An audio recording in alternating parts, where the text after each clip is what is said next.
احنا دلوقتي سايقين على اللين اسيست ومشغلينه. هنجرب بقى نشوف العربية هتعمل معانا ايه.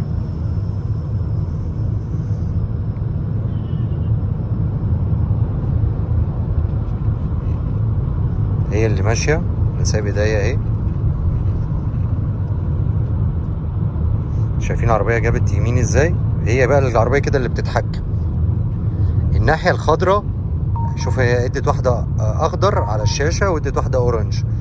الاخضر اللي اللين واضح بالنسبة لها جدا، الاورنج اللي هي مش قارية كده، قارية الاتنين بالظبط مع بعض، وهي اللي عمالة تتحكم في الطارة بتاعت العربية اهو.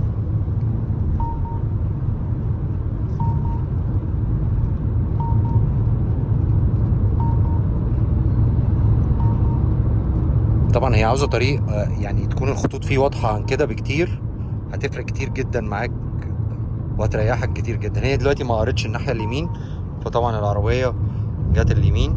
هنحاول نوسطن الطريق تاني.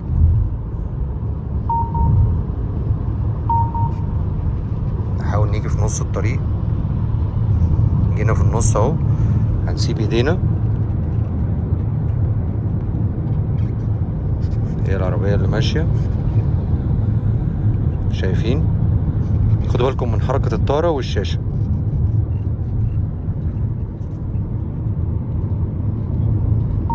طبعا هنا هي مش قارية حاجة خالص. تمام، هنشوف بقى هي هنا هتقرا ولا لا. ما قرتش. فانا زي ما انا قلت لكم اللين لازم تبقى فيه خطوط واضحة جدا جدا جدا عشان العربية تقراها هتريحك. انا بديكم نبذة بسيطة كده. طب انت عاوز تفصله، دوس على الزرار ده اللي هو عليه علامة العربية والخطين في النص كده اوف، كده فصل. يلا اشوفكم في فيديو تاني، وتحياتي ليكم جميعا.